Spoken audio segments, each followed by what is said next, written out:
여러분, 솔직하게 한번 이야기해 볼까요? 지금 이 영상을 보고 계신 여러분의 모습, 혹시 이렇지 않으신가요? 주말 아침, 오늘은 기필코 밀린 집안일도 하고 책도 좀 읽고 생산적인 하루를 보내야지 라고 다짐하며 눈을 떴습니다. 하지만 지금 시각은 오후 3시. 여러분은 여전히 침대 위에 있습니다. 씻지도 않았고 밥은 대충 때웠거나 걸렀고 손에는 스마트폰이 들려 있습니다. 엄지손가락으로는 무의미하게 쇼츠를 넘기고 있지만 머릿속은 지옥입니다. 일어나야 하는데, 빨리 씻고 나가야 하는데, 그 보고서 내일까지 마감인데 진짜 큰일 나는데. 불안감은 마치 검은 안개처럼 스멀스멀 피어올라 여러분의 목을 조여옵니다. 심장은 불규칙하게 뛰고 가슴 명치 끝이 꽉 막힌 것처럼 답답합니다. 하지만 이상하게도 몸은 물먹은 소음처럼 천근만근 무거워서 손가락 하나 까딱할 힘조차 없는 것 같습니다. 마치 보이지 않는 밧줄에 꽁꽁 묶여있는 기분이죠. 시간은 야속하게도 계속 흐릅니다. 오후 4시, 5시. 어느새 창밖이 어둑어둑해집니다. 그제야 여러분은 깊은 한숨을 내쉬며 생각합니다. 오늘 하루도 망쳤구나. 나는 왜 이렇게 게을러 빠진 걸까? 남들은 갓생이다 뭐다 하며 하루를 48시간처럼 쓰는데 나는 왜 침대 하나를 못 벗어날까? 나는 정말 구제불능인가? 만약 지금 제 이야기에 뜨끔하셨거나 가슴 한구석이 찌릿하셨다면 오늘 이 영상을 끝까지 보셔야 합니다. 왜냐하면 제가 지금부터 드릴 말씀은 여러분의 인생을 송두리째 바꿀 수도 있는 중요한 진실이기 때문입니다. 결론부터 말씀드리겠습니다. 여러분은 게으른 사람이 아닙니다. 여러분의 의지력이 약해서 그런 것도 아니고 여러분이 실패작이라서 그런 것도 아닙니다. 지금 여러분이 겪고 있는 이 지독한 무기력과 미루기 증상은 여러분의 성격 문제가 아니라 여러분의 뇌가 보내는 잘못된 생존 신호 때문입니다. 여러분의 뇌는 지금 일을 하기 싫은 게 아니라 그 일에 대해 공포를 느끼고 얼어붙어 있는 상태입니다. 오늘 저는 뇌과학과 심리학이 밝혀낸 미루기의 진짜 정체를 낱낱이 파헤쳐드리고 의지력을 단 1%도 쓰지 않고 뇌를 교묘하게 속여서 당장 5분 안에 실행하는 사람으로 다시 태어나는 뇌 해킹의 기술을 알려드리려 합니다. 이 기술을 알게 되면 더 이상 자책하며 밤을 지새우는 일은 없을 겁니다. 준비되셨나요? 그럼 당신의 뇌 속으로 여행을 떠나보겠습니다. 우리는 흔히 일을 미루는 사람을 보며 게으르다고 손가락질합니다. 하지만 최신 뇌과학은 이것을 완전히 다르게 정의합니다. 미루기는 게으름이 아니라 감정 조절의 실패입니다. 더 정확히 말하면 뇌가 특정 업무를 생존의 위협으로 오인하고 있는 상태입니다. 아니, 설거지나 보고서 쓰는 게 무슨 생존의 위협이야. 호랑이도 아닌데 이성적으로는 그렇게 생각하실 겁니다. 하지만 우리 뇌의 깊은 곳, 감정을 담당하는 변연계에는 편도체라는 아주 작은 부위가 있습니다. 아몬드 모양처럼 생긴 이 편도체는 우리 생존을 지키는 비상벨입니다. 수만 년 전 원시 시대를 상상해 보세요. 우리 조상들은 매일매일이 생존 전쟁이었습니다. 풀숲에서 부스럭 소리가 나면 그게 바람소리인지 호랑이인지 고민할 시간이 없었습니다. 일단 편도체가 비상벨을 울리고 공포 호르몬을 뿜어내면 묻지도 따지지도 않고 도망쳐야 살 수 있었습니다. 이때 우리 뇌는 에너지를 아끼기 위해 이성적인 사고를 담당하는 전두엽의 스위치를 꺼버립니다. 생존 모드에서는 깊은 생각 따위는 사치니까요. 문제는 2025년을 사는 우리의 뇌가 여전히 그 원시시대의 세팅값을 그대로 가지고 있다는 겁니다. 소프트웨어 업데이트가 안 된 구형 컴퓨터와 같죠. 여러분이 그 중요한 프로젝트 기획안 써야 하는데 라고 생각하는 순간을 떠올려 보세요. 그 기획안은 단순히 종이 쪼가리가 아닙니다. 잘해야 한다는 부담감, 실패하면 상사에게 깨질지도 모른다는 두려움, 남들에게 인정받지 못할까봐 생기는 불안감, 이런 부정적인 감정 덩어리들이 편도체에게는 마치 이빨을 드러낸 호랑이처럼 보입니다. 그래서 편도체는 오작동을 일으킵니다. 비상벨을 요란하게 울려대죠. 위험해. 저 기획안은 고통이야. 저걸 마주하면 우리는 극심한 스트레스를 받을 거야. 안 감 도망쳐. 비상벨이 울리면 이성적인 판단을 해야 할 전두엽은 마비됩니다. 일단 하고 나면 편해질 거야. 라는 이성적인 목소리는 공포에 묻혀 들리지 않게 되죠. 그래서 우리 뇌는 가장 빠르고 확실한 도피처, 즉 안전한 동굴을 찾습니다. 그게 바로 침대, 유튜브, 게임 혹은 의미 없는 웹서핑입니다. 여러분이 침대에서 유튜브를 보고 있는 건 노는 게 아닙니다. 뇌의 입장에서는 호랑이, 즉 업무 앞에서 도망쳐 동굴, 즉 유튜브로 숨은 아주 필사적인 생존 본능의 결과인 겁니다. 그러니까 제발 자책하지 마세요. 나는 쓰레기야 라고 욕하지 마세요. 여러분의 뇌는 단지 여러분을 스트레스라는 맹수로부터 보호하려고 너무 과잉 보호를 하고 있었던 것뿐이니까요. 자, 원인을 알았으니 해결책을 찾아야겠죠. 보통 우리는 이 상황에서 가장 잘못된 도구를 꺼내듭니다. 바로 의지력입니다. 내일부터는 진짜 달라질 거야. 내일 아침 6시에 일어나서 미라클 모닝을 하고 헬스장을 갔다가 영어 공부를 하고 출근해야지. 거창한 계획을 세우고 할 수 있다를 외치며 의지를 불태웁니다. 하지만 솔직해져 봅시다. 그 결심 며칠이나 가던가요.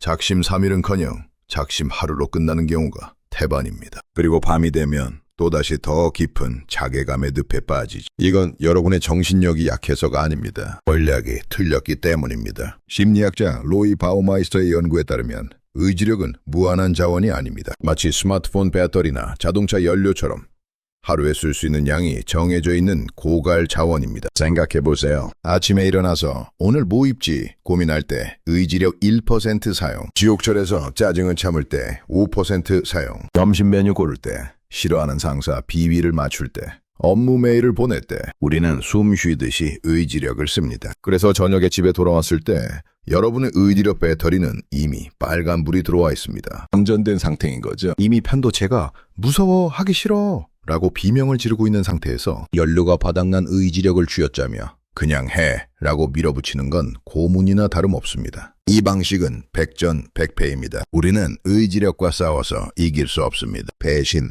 뇌를 아주 살짝 속여야 합니다. 편도체가 눈치채지 못하게 비상벨을 울리지 않게 우회하는 전략이 필요합니다. 여기서 등장하는 것이 바로 뇌과학자들과 심리학자들이 입을 모아 극찬하는 5분 법칙입니다. 혹은 시작의 기술이라고도 불리죠. 방법은 너무나도 간단해서 허무할 정도입니다. 하기 싫은 일이 있을 때 딱 이렇게 주문을 외우는 겁니다. 딱 5분만 하자. 5분만 하고 진짜로 때려치우자.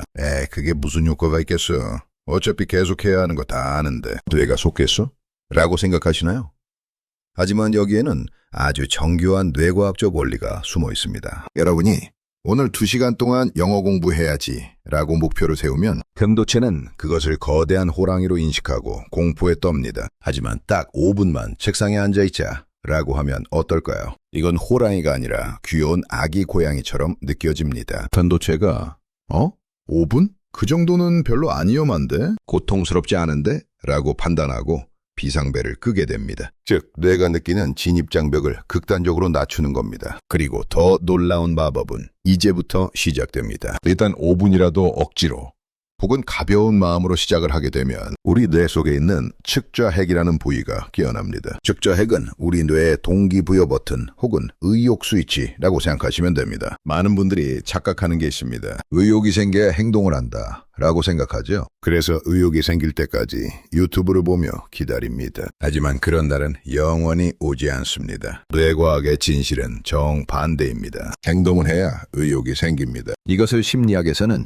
작동 흥분 이론, Work Excitement Theory 이라고 합니다. 마치 멈춰있는 자동차를 밀 때와 같습니다. 처음에 멈춘 차를 밀어서 바퀴를 굴리는 그 첫 순간이 가장 힘듭니다. 하지만 일단 바퀴가 구르기 시작하면 어떤가요? 관성의 법칙에 의해 큰 힘을 들이지 않아도 차는 계속 굴러갑니다. 우리 뇌도 똑같습니다. 일단 시작해서 측좌핵을 자극하면 뇌는 스스로 도파민을 분비하며 그 행동을 지속할 에너지를 만들어냅니다. 5분만 하려고 앉았다가 30분, 1시간을 하게 되는 경험 다들 한 번쯤 있으시죠? 그게 바로 여러분의 측좌핵이 예열되었기 때문입니다. 시작이 반이라는 말은 그냥 하는 유로가 아니라 뇌과학적인 팩트였던 겁니다. 그렇다면 이 5분 법칙을 실전에서 어떻게 적용해야 실패하지 않을까? 핵심 전략은 목표를 나노 단위로 쪼개기입니다. 목표를 아주 하찮고 아주 우스꽝스러울 정도로 작게 만드는 겁니다. 뇌가 이 정도는 일도 아니지 라고 비웃을 정도로요. 예를 들어 운동을 해야 한다고 칩시다. 헬스장 가서 1시간 동안 땀 흘리며 러닝머신 뛰기. 이건 뇌에게 선전포고를 하는 것과 같습니다. 편도체가 즉시 비상벨을 울립니다. 절대 못합니다. 이걸 쪼개세요. 1단계 소파에서 엉덩이 떼기, 2단계 운동복 쳐다보기, 3단계 운동복으로 갈아입기, 4단계 신발 신기. 여러분의 목표는 운동이 아닙니다. 여러분의 목표는 단지 신발 신기입니다. 신발을 신는 것까지 성공했다면 스스로에게 칭찬해 주세요. 와, 해냈다. 그 작은 성취감이 도파민을 부르고 그 도파민이 여러분을 현관문 밖으로 밀어낼 겁니다. 설거지가 산더미처럼 쌓여있나요? 설거지 다 하기를 목표로 삼지 마세요. 그릇 하나만 물에 적시기가 목표입니다. 하나를 닦고 나면 뇌는 기왕 손에 물 묻힌 김에 하나만 더 할까? 라고 생각하게 됩니다. 이게 바로 뇌를 속이는 기술입니다. 그리고 여기에 강력한 부스터 하나를 더 달아드리겠습니다. 바로 멜 로빈스가 주장한 5초 법칙입니다. 씻어야 하는데 라는 생각이 드는 순간 뇌는 즉시 핑계를 만들어내기 시작합니다. 지금은 좀 추운데 조금만 더 쉬었다 할까? 배고픈데 뭐 좀 먹고 할까? 우리 뇌가 변명을 만들어내는 속도는 빛보다 빠릅니다. 이 변명 회로가 작동하기 전에 뇌를 차단해야 합니다. 생각이 들자마자 카운트다운을 하세요. 5, 4, 3, 2, 1, 발사! 그리고 일이 끝나는 순간 아무 생각 없이 몸을 튕겨 일으키세요. 마치 로켓이 발사되듯이요. 5초를 세는 동안 전두엽이 활성화되면서 편도체의 공포신호나 변명 회로를 잠시 끊어줍니다. 그 짧은 틈을 타서 몸을 움직이는 겁니다. 생각은 행동을 막지만 행동은 생각을 이깁니다. 마지막으로 일을 시작은 했는데 끝을 맺기가 두려워 미루는 분들을 위한 팁입니다. 완벽주의자분들이 보통 이렇죠. 한 번 시작하면 끝장을 봐야 해 라는 생각 때문에 시작조차 못합니다. 이럴 때는 자이가르닉 효과를 이용하세요. 자이가르닉 효과란 우리 뇌가 완결된 일보다 중단된 일을 더 잘 기억하고 신경 쓰는 심리적 현상을 말합니다. 드라마가 항상 결정적인 순간에 다음 시간에 계속 하고 끝나버리죠. 그러면 우리는 일주일 내내 그 다음 내용이 궁금해서 미칠 지경이 됩니다. 이게 바로 자이가르닉 효과입니다. 이걸 업무나 공부에 적용해 보세요. 일부러 일을 어중간하게 끝내는 겁니다. 글을 쓰고 있다면 문장을 다 맺지 말고 중간에 멈추세요. 책을 읽고 있다면 챕터가 끝나는 곳이 아니라 페이지 중간에서 덮으세요. 그러면 우리 뇌는 그 찝찝함을 해결하고 싶어서 안달이 납니다. 그거 마저 해야 하는데 이 찝찝함이 다음날 책상에 앉게 만드는 강력한 동기가 됩니다. 완벽하게 매듭 지으려고 하지 마세요.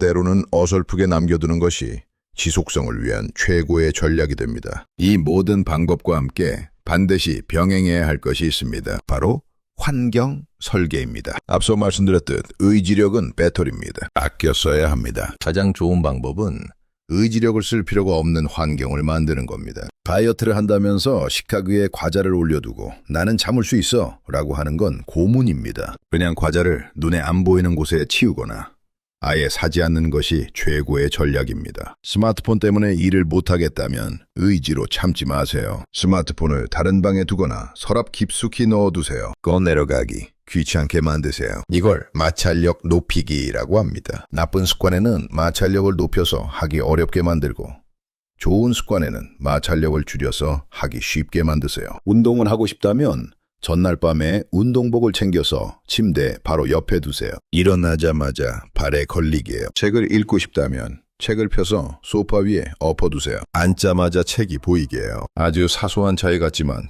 이 환경 설정이 여러분의 행동을 결정합니다. 의지력이 개입할 틈을 주지 마세요. 뇌가 고민할 시간을 주지 마세요. 여러분, 이제 이 이야기를 정리해 보겠습니다. 여러분이 미루는 이유는 게을러서도 의지가 약해서도 구제불능이라서도 아닙니다. 여러분의 뇌 속에 있는 편도체가 그 일을 공포로 인식해서 여러분을 보호하려고 비상벨을 울렸기 때문입니다. 그러니 이제 제발 의지력으로 뇌와 싸우려고 하지 마세요. 스스로를 비난하고 채찍질하며 상처 주지 마세요. 자책은 뇌를 더 무기력하게 만들 뿐입니다. 대신 뇌를 안심시켜 주세요. 괜찮아, 별거 아니야. 나 고분만 하고 그만둘 거야. 신발만 신어보자. 그릇 하나만 닦아보자. 완벽주의를 버리세요. 완벽하게 하려는 마음이 클수록 공포는 커지고 미루기는 심해집니다. 대충 하세요. 엉망으로 시작하세요. 일단 시작만 하면 여러분 뇌 속의 측좌핵이 알아서 도파민을 뿜어내며 여러분을 완주하게 도와줄 겁니다. 경을 일로 만드는 것이 가장 어렵지만 일단 일이 되면 100까지 가는 건 훨씬 쉽습니다. 자, 이제 영상이 거의 끝나갑니다. 이 영상이 끝나는 즉시 스마트폰을 뒤집어 놓으세요. 그리고 아주 하찮은 일 하나만 딱 5분만 해보세요. 방바닥에 떨어진 머리카락 하나 줍기, 물 한 잔 마시기, 책 한 페이지 읽기, 아니면 그냥 책상 앞에 앉아있기만이라도 좋습니다. 그 작은 움직임이 멈춰있던 여러분의 인생이라는 자동차에 시동을 걸어줄 겁니다. 그리고 그 작은 성취감들이 모여 결국 여러분을 원하는 곳으로 데려다 줄 겁니다. 오늘 하루 완벽하지 않아도 괜찮습니다. 그저 작은 시작 하나면 충분합니다. 여러분의 작고 위대한 시작을 진심으로 응원합니다.